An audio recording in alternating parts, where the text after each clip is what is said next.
Question है 2011 की जनगणना के अनुसार निम्नलिखित में से कौन सा भारत का सर्वाधिक जनसंख्या वाला महानगरीय शहर है। ऑप्शन पहला है दिल्ली, ऑप्शन दूसरा है मुंबई, ऑप्शन तीसरा है चेन्नई और ऑप्शन चौथा है कोलकाता। तो इसका आंसर हो जाएगा ऑप्शन नंबर सेकेंड, मुंबई। और जनगणना से संबंधित आपका एक मैंने स्पेशल वीडियो बना दिया है जो आपको आई बटन में मिल जाएगा, वहाँ से जाकर के आप जनगणना वाली वीडियो को देख लीजिएगा। नेक्स्ट क्वेश्चन है क्वाशीरकोर से पीड़ित है, ये निम्नलिखित में से किसकी कमी के कारण होता है। ऑप्शन है कार्बोहाइड्रेट की कमी से, ऑप्शन दूसरा है प्रोटीन की कमी से, ऑप्शन तीसरा है खनिज लवण की कमी से, ऑप्शन चौथा है वसा की कमी से। तो इसका आंसर हो जाएगा ऑप्शन नंबर सेकेंड, प्रोटीन की कमी से। क्वाशीयोरकोर कुपोषण का एक गंभीर रूप है। यह कुछ विकासशील क्षेत्रों में सबसे सामान्य है जहां शिशुओं और बच्चों को उनके आहार में पर्याप्त प्रोटीन या अन्य आवश्यक पोषक तत्व नहीं मिलते हैं। यह रोग का मुख्य लक्षण शरीर के ऊतकों में बहुत अधिक तरल पदार्थ है जो त्वचा के नीचे सूजन जिसे एडमा का कारण माना जाता है। प्रोटीन की कमी से सूजन, वसी, यकृत और त्वचा क्षय हो सकता है। संक्रमण की गंभीरता बढ़ सकती है और बच्चे में विकास अवरुद्ध हो सकता है। इस रोग में आहार में प्रोटीन की कमी का कारण होता है। हमारे शरीर की हर कोशिका में प्रोटीन होती है। हमारे शरीर की कोशिका की मरम्मत और नई कोशिकाओं के निर्माण के लिए हमें अपने आहार में प्रोटीन की आवश्यकता होती है। नेक्स्ट क्वेश्चन है निम्नलिखित मौर्य शासकों में से किसने 261 ईसा पूर्व में कलिंग युद्ध लड़ा था। ऑप्शन पहला है बिंदुसार, ऑप्शन सेकेंड है अशोक, ऑप्शन थर्ड है बृहद्रथ, ऑप्शन चौथा है चंद्रगुप्त मौर्य। तो इसका आंसर हो जाएगा अशोक। तो बात करते हैं इससे संबंधित कुछ अन्य महत्वपूर्ण तथ्यों के बारे में। तो जो युद्ध हुआ था कलिंग युद्ध, इस युद्ध को कलिंग और मौर्य साम्राज्य के बीच में लड़ा गया था। इसमें जो प्रमुख रूप से आपके नेता थे वो अशोक और महापद्मन थे आपके। यह स्थान जहाँ पर ये युद्ध लड़ा गया था कलिंग, भारत में जो आज का वर्तमान आपका उड़ीसा है, ये वर्ष 261 ईसा पूर्व में ये लड़ा गया था और इसमें विजय हुई थी मौर्य साम्राज्य की। और यहाँ पर 1,50,000 पैदल सेना और 10,000 घुड़सवार सेनाओं में और हजारों युद्ध हाथी थे। इस युद्ध के बारे में एक स्पष्ट अभिलेख है जो इस चीज़ को दर्शाता है, वह है आपका अशोक का अभिलेख नंबर 13। नेक्स्ट क्वेश्चन है निम्नलिखित में से कौन सा भारत के पूर्वी तट में पूर्णतया या आंशिक भाग के लिए एक क्षेत्रीय नाम नहीं है। ऑप्शन है कोरामंडल तट, ऑप्शन दूसरा है आपका उत्कल तट, ऑप्शन तीसरा है तमिलनाडु तट और ऑप्शन चौथा है मालाबार तट। तो इसका ऑप्शन नंबर चौथा मालाबार तट इसका सही आंसर होगा। बात करते हैं इससे संबंधित कुछ अन्य महत्वपूर्ण तत्व जो आपके एग्जाम में आ सकते हैं। तमिलनाडु के समुद्री तट को कोरामंडल तट के रूप में जाना जाता है। कोरामंडल तट भारतीय उपमहाद्वीप का दक्षिण पूर्वी तट का क्षेत्र है जो उत्तर में उत्कल मैदान, पूर्व में बंगाल की खाड़ी, दक्षिण में कावेरी डेल्टा और पश्चिम में पूर्वी घाट से घिरा है। कोरामंडल तट लगभग 22,800 वर्ग किलोमीटर के क्षेत्र में फैला हुआ है। इसमें श्रीलंका द्वीप का दक्षिणी पूर्वी तट भी शामिल हो सकता है। तट आमतौर पर कम है और कावेरी, पलार, पेन्नेर और कृष्ण सहित कई बड़ी नदियों के डेल्टाओं द्वारा विरामित है जो पश्चिमी घाटों में ऊंचे इलाकों में उगते हैं और बंगाल की खाड़ी में बहने के लिए दक्कन पठार में बहती है। बात करते हैं कोरामंडल तट एक चौड़ा तटीय मैदान है जो पूर्वी तमिलनाडु राज्य, दक्षिण भारत और लगभग 22,800 किलोमीटर क्षेत्र में विस्तृत है। यह तट पूर्व में बंगाल की खाड़ी, पश्चिम में पूर्वी घाट, दक्षिण में कावेरी नदी के डेल्टा और उत्तर में उत्कल मैदान में घिरा हुआ है। उत्कल तटीय मैदान उड़ीसा के तटीय क्षेत्र का भाग है। यह मैदान गंगा के डेल्टाई मैदान से लेकर महानदी के डेल्टा तक फैला हुआ है। इस तटीय मैदान में प्रसिद्ध चिल्का झील भी आती है। यह झील भारत की सबसे बड़ी झील है। मालाबार तट उत्तर में गोवा से लेकर दक्षिण में कन्याकुमारी तट तक विस्तारित की तट रेखा है। यह दक्षिण भारत के पश्चिम समुद्र तट के लिए लंबे समय से प्रचलित नाम है जिसकी पूर्वी सीमा पश्चिमी घाट की श्रेणियां हैं। इस नाम के दायरे में कभी कभी प्रायद्वीपीय भारत के समूचे पश्चिमी तट को भी शामिल किया जाता है। नेक्स्ट क्वेश्चन है श्रम और रोजगार मंत्रालय ने मार्च 2022 में प्रधानमंत्री श्रम योगी मन धन PMSYM योजना के तहत ... शुरू किया है। ऑप्शन पहला है डोनेट ए पेंशन पहल, ऑप्शन दूसरा है अटल पेंशन योजना, ऑप्शन तीसरा है स्टैंड अप इंडिया योजना, ऑप्शन चौथा है India water pitch pilot scale startup challenge. तो इसका ऑप्शन नंबर पहला डोनेट ए पेंशन पहल इसका आंसर होगा। नेक्स्ट क्वेश्चन है, भारत का अंतर्राष्ट्रीय हवाई वाहक है और विदेशी यातायात को भी संभालता है, जिसमें कार्गो और यात्री सेवाएं दोनों शामिल हैं। इसमें पूछा गया कौन सा आंसर होगा, तो ऑप्शन पहला है पवन हंस, दूसरा है आपका डव एयरलाइंस, ऑप्शन तीसरा है आपका ताज एयरलाइंस, ऑप्शन चौथा है एयर इंडिया। तो इसका ऑप्शन नंबर चौथा एयर इंडिया आपका आंसर हो जाएगा। अगला क्वेश्चन है, रीता गिद्ध नृत्य करती है, यह नृत्य शैली किस राज्य से संबंधित है? ऑप्शन पंजाब, दूसरा ऑप्शन है असम, तीसरा ऑप्शन है उड़ीसा, चौथा ऑप्शन है पश्चिम बंगाल। तो इसका आंसर हो जाएगा ऑप्शन नंबर पहला पंजाब। बात करते हैं गिद्दा के बारे में, कुछ अन्य महत्वपूर्ण तथ्यों के बारे में। तो गिद्दा पंजाब का एक नृत्य रूप है। गिद्दा पंजाब का एक लोकप्रिय नृत्य है। यह पंजाब में आयोजित सबसे खुशी के अवसर के दौरान किया जाता है। यह केवल महिलाओं द्वारा किया जाता है। गिद्दा प्राचीन नृत्य से लिया गया है, जिसे रिंग डांस कहा जाता था। इस नृत्य के लिए पोशाक बहुत सरल है। गहने नृत्य के लिए इस्तेमाल किए जाने वाले संगीत भी नृत्य की विशिष्टता को परिभाषित करने में महत्वपूर्ण भूमिका निभाते हैं। गिद्दा नृत्य में ढोल के अलावा कोई वाद्य यंत्र शामिल नहीं होता है। यह किसी भी कट और सूखे नियम के अनुसार नहीं होता है। बात करते हैं पंजाब के कुछ अन्य महत्वपूर्ण नृत्य के बारे में, तो उसमें है आपका भागर, दफ्क, दामन, भांड। असम के कुछ महत्वपूर्ण नृत्य हैं बिहू, महारास, कली गोपाल, नटपूजा, बुगरुम्बा, नागा नृत्य। उड़ीसा के कुछ महत्वपूर्ण नृत्य हैं घुमर, शाबरी, पैनका, मुनरी। पश्चिम बंगाल के कुछ महत्वपूर्ण नृत्य हैं गंभीर, अलकप नृत्य, कीर्तन नृत्य और छाऊ। अगला क्वेश्चन है, यूईएफए यूरोपीय फुटबॉल चैंपियनशिप 2020 की विजेता टीम कौन सी थी? ऑप्शन है आपका पहला स्पेन, दूसरा है आपका इंग्लैंड, तीसरा है आपका जर्मनी और चौथा है आपका इटली। तो इसका ऑप्शन नंबर चौथा इटली इसका आंसर हो जाएगा। 11 जुलाई 2021 को इंग्लैंड पर जीत के बाद इटली को यूरो कप 2020 चैंपियन का ताज पहनाया गया। वेम्बली में अतिरिक्त समय के बाद यूरो 2020 फाइनल में 1-1 से समाप्त होने पर अपना दूसरा यूरोपीय चैंपियनशिप खिताब सुरक्षित करने के लिए इटली ने पेनाल्टी में इंग्लैंड को 3-2 से हराया था। चेकोस्लोवाकिया द्वारा 1976 में पश्चिम जर्मनी को हराने के बाद यह पेनाल्टी से निर्धारित होने वाला पहला फाइनल मैच था। बात करते हैं यूरो के बारे में, कुछ अन्य महत्वपूर्ण तथ्यों के बारे में। तो यूरो कप का आयोजन संयुक्त यूरोपीय फुटबॉल संघ यूईएफए द्वारा किया जाता है, जिसे आमतौर पर यूईएफए यूरो कप के नाम से जाना जाता है।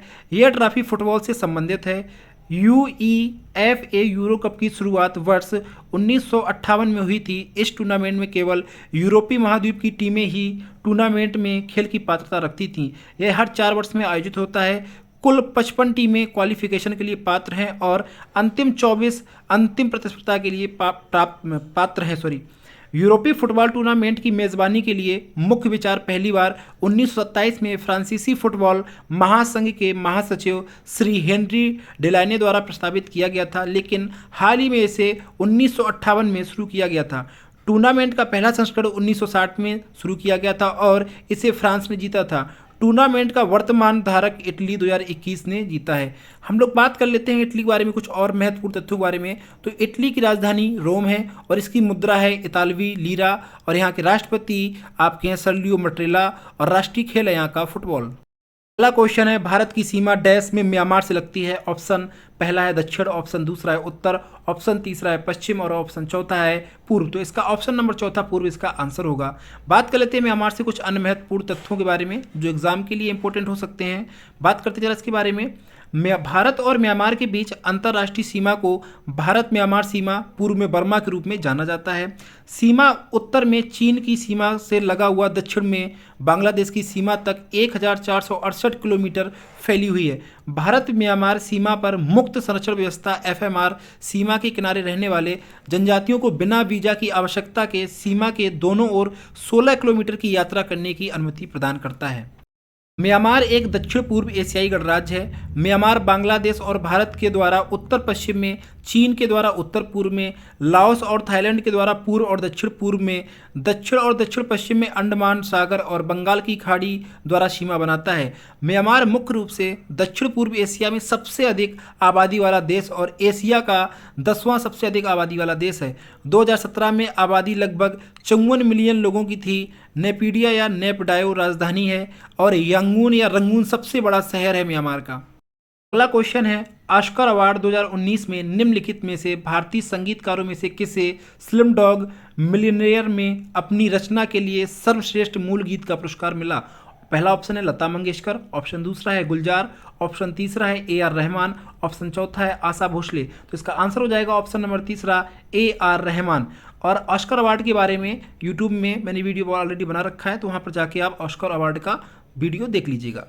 अगला क्वेश्चन है, निम्नलिखित में से 1947 का कौन सा अधिनियम ट्रेड यूनियन के साथ साथ व्यक्तिगत कामगारों के संबंध में भारतीय श्रम कानून को विनियमित करता है? ऑप्शन है रॉलेट अधिनियम, ऑप्शन दूसरा है औद्योगिक विवाद अधिनियम, ऑप्शन तीसरा है भारतीय परिषद अधिनियम, ऑप्शन चौथा है चार्टर अधिनियम। तो यहाँ पर ऑप्शन नंबर दूसरा औद्योगिक विवाद अधिनियम इसका आंसर होगा। अगला क्वेश्चन है, कायांतरित सेल के एक उदाहरण के बारे में बताती है, निम्नलिखित में से कौन सा हो सकता है? ऑप्शन है हैलाइट, ऑप्शन दूसरा है सेल, ऑप्शन तीसरा है संगमरमर, ऑप्शन चौथा है चूना पत्थर। तो इसका आंसर हो जाएगा ऑप्शन नंबर तीसरा संगमरमर। जरा हम लोग यहाँ पर कुछ अन्य महत्वपूर्ण तथ्यों के बारे में डिस्कस करेंगे जो हमारे एग्जाम के लिए महत्वपूर्ण हैं। 3 प्रकार की सेल हैं जिसमें आग्नेय, अवसादी और कायांतरित सेल शामिल हैं। बात करते हैं आग्नेय सेल के बारे में, तो यह तब बनता है जब मैग्मा ठंडा हो जाता है और क्रिस्टलीकृत हो जाता है, या तो पृथ्वी की सतह पर ज्वालामुखियों में या पिघली हुई चट्टानों पर, उदाहरण के लिए ग्रेनाइट, पिगमाइट आदि। बात करते हैं अवसादी सेल, यह पदार्थों के जमाव और तलछट के जमने से बनता है, उदाहरण के लिए सेल, बलुआ पत्थर आदि। कायांतरित सेल के बारे में बात करते हैं, यह तब बनता है जब गर्मी और दबाव के कारण आग्नेय और अवसादी चट्टानें बदल जाती हैं, उदाहरण के लिए संगमरमर और नाइस। बढ़ी गर्मी और दबाव के कारण पिघली हुई मैग्मा बनाने के लिए कायांतरित सेल पिघल जाती है। जब आग्नेय और अवसादी सेल ताप और दाब के अधीन होती हैं तो ये कायांतरित सेल में परिवर्तित हो जाती हैं। अगला क्वेश्चन है, निम्नलिखित में से कौन तुगलक वंश का शासक नहीं था? ऑप्शन है फिरोज शाह तुगलक, ऑप्शन दूसरा है रुकनुद्दीन तुगलक, ऑप्शन तीसरा था मोहम्मद बिन तुगलक, ऑप्शन चौथा है गयासुद्दीन तुगलक। तो इसका option number second Ruknuddin Tughlaq इसका आंसर हो जाएगा। बात करते हैं तुगलक वंश के बारे में, कुछ अन्य महत्वपूर्ण बिंदु के बारे में। तो तुगलक वंश की स्थापना 1320 में गयासुद्दीन तुगलक ने की थी। 1388 में फिरोज शाह तुगलक की मृत्यु ने तुगलक वंश की अराजकता और विघटन पैदा किया।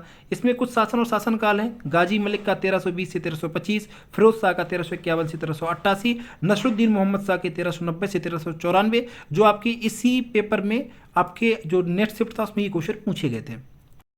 अगला प्रश्न है, निम्नलिखित में से कौन सा त्यौहार राजस्थान में मनाया जाता है? ऑप्शन पहला है बूंदी उत्सव, ऑप्शन दूसरा है गुड़ी पड़वा, ऑप्शन तीसरा है माथु नारंग, ऑप्शन चौथा है बोनालू। तो इसका ऑप्शन नंबर पहला बूंदी उत्सव इसका आंसर हो जाएगा।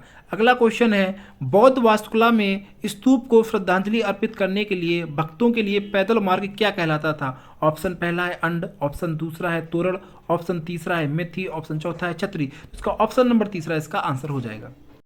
अगला क्वेश्चन है, जीवित जीवों के क्षेत्र और पर्यावरण के साथ उनके पारस्परिक व्यवहार को इंगित करता है। ऑप्शन पहला है स्थलमंडल, जिसे हम लोग लिथोस्फीयर भी कहते हैं, ऑप्शन दूसरा वायुमंडल या इसे हम लोग एटमॉस्फेयर भी कहते हैं, ऑप्शन तीसरा है जीवमंडल जिसको हम लोग बायोस्फीयर कहते हैं, ऑप्शन चौथा है जलमंडल जिसको हम लोग हाइड्रोस्फीयर कहते हैं। तो इसका ऑप्शन नंबर तीसरा जीवमंडल या बायोस्फीयर इसका आंसर हो जाएगा।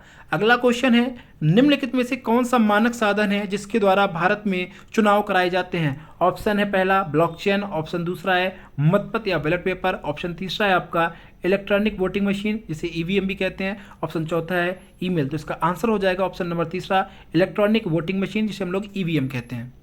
अगला क्वेश्चन है, आयनिक यौगिक NaCl का रासायनिक नाम क्या है? ऑप्शन पहला है लिथियम क्लोराइड, ऑप्शन दूसरा है सीजियम क्लोराइड, ऑप्शन तीसरा है आपका सोडियम क्लोराइड और ऑप्शन चौथा है कैल्शियम आयोडाइड। तो इसका आंसर हो जाएगा ऑप्शन नंबर तीसरा सोडियम क्लोराइड। बात करते हैं सोडियम क्लोराइड के बारे में, कुछ अन्य महत्वपूर्ण तथ्यों के बारे में।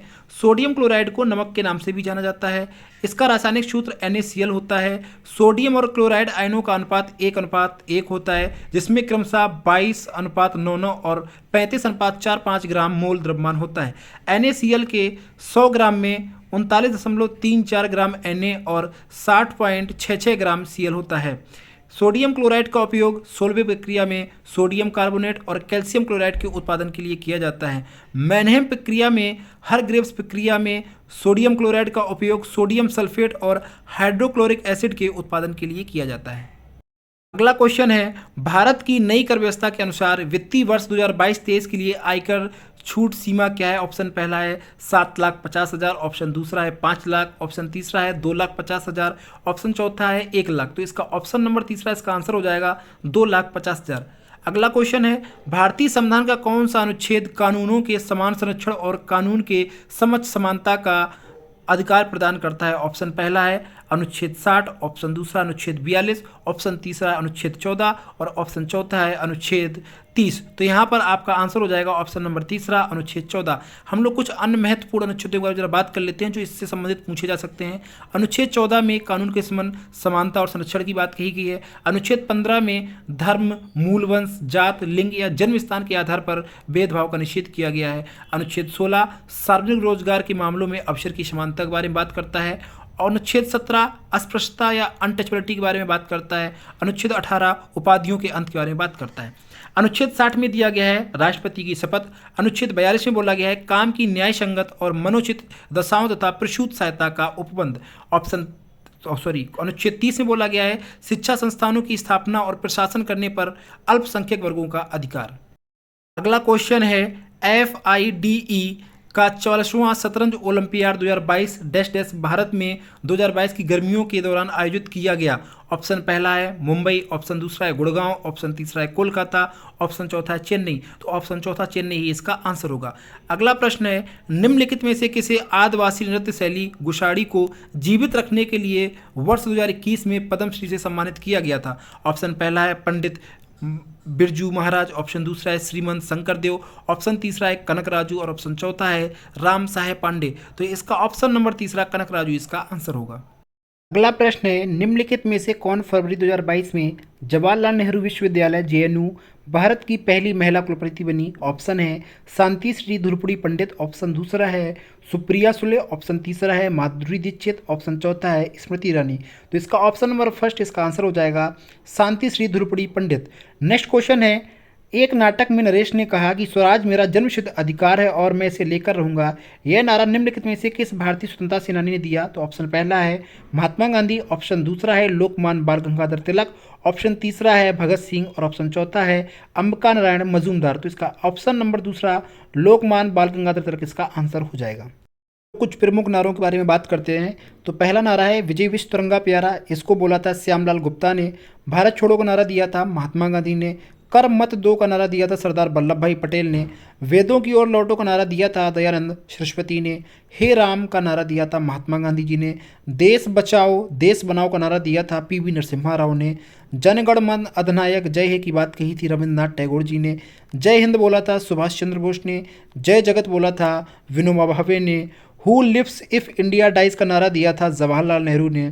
सरफरोशी की तमन्ना अब हमारे दिल में नारा दिया था राम प्रसाद बिस्मिल ने। मारो फिरंगी को नारा दिया था मंगल पांडे ने। भारतवर्ष को तलवार के बल पर जीता गया था और तलवार के बल पर ही उसे ब्रिटिश कब्जे में रखा जाएगा, यह वक्तव्य है लॉर्ड एल्गिन का। श्रमेव जयते का नारा दिया था श्रीमती इंदिरा गांधी जी ने। अगला प्रश्न है निम्नलिखित भारतीय लेखकों में से किसने भारत के राष्ट्रवादी आंदोलन के दौरान प्रसिद्ध उपन्यास गोरा लिखा था? ऑप्शन पहला है महात्मा गांधी, ऑप्शन दूसरा है जवाहरलाल नेहरू, ऑप्शन तीसरा है रविंद्रनाथ टैगोर, ऑप्शन चौथा है भगत सिंह। तो इसका ऑप्शन नंबर तीसरा रविंद्रनाथ टैगोर इसका आंसर हो जाएगा। हम लोग बात करते हैं कुछ अन्य पुस्तकों के बारे में जो उस टाइम की सबसे प्रसिद्ध किताबें रही हैं और जो आपके एग्जाम में पूछी गई हैं, जरा उसके बारे में हम लोग डिस्कस करेंगे। तो the life divine Arvind Ghosh की जो पुस्तक है उसको 1944 में लिखा। नेक्स्ट पुस्तक है आपकी सावित्री जिसको अरविंद घोष ने 1940 में लिखा। नेक्स्ट पुस्तक है न्यू लैम्प्स फॉर ओल्ड, पुस्तक को अरविंद घोष ने 1893 में लिखा। भवानी मंदिर पुस्तक का विमोचन अरविंद घोष ने 1905 में किया। हिंद स्वराज पुस्तक का विमोचन महात्मा गांधी जी ने 1909 में किया। गोरा नामक पुस्तक को रविंद्रनाथ टैगोर ने 1910 में लिखा। घरे बहिरे नाम की पुस्तक का विमोचन रविंद्रनाथ टैगोर ने 1916 में किया। भारत एक खोज का विमोचन जवाहरलाल नेहरू ने 1946 में किया। नेक्स्ट पुस्तक है आपका एसेज ऑन इंडियन इकोनॉमिक्स का विमोचन महादेव गोविंद रानाडे ने 1906 में किया। नेक्स्ट पुस्तक है आपका rise of the Maratha power Mahadev पुस्तक का विमोचन गोविंद रानाडे ने 1900 ईस्वी में किया। Arctic home in the Vedas की पुस्तक का विमोचन बाल गंगाधर तिलक ने 1903 में किया। गीता रहस्य नामक पुस्तक का विमोचन बाल गंगाधर तिलक ने 1915 में किया। Poverty and un British rule in India पुस्तक का विमोचन दादा भाई नौरोजी ने 1901 में किया। We or our nationhood defined का विमोचन एम एस गोवालकर ने 1939 में किया। दुर्गेश नंदिनी नामक पुस्तक का विमोचन बंकिम चंद्र चटर्जी ने 1865 में किया। वंदे मातरम नामक पुस्तक का विमोचन बंकिम चंद्र चटर्जी ने 1882 में किया। बंग दर्शन नामक पुस्तक का विमोचन बंकिम चंद्र चटर्जी ने 1872 में किया। आनंद मठ नामक पुस्तक का विमोचन बंकिम चंद्र चटर्जी ने 1882 में किया। इंडिया इन ट्रांजिशन नामक पुस्तक का विमोचन एम एन राय ने 1922 में किया।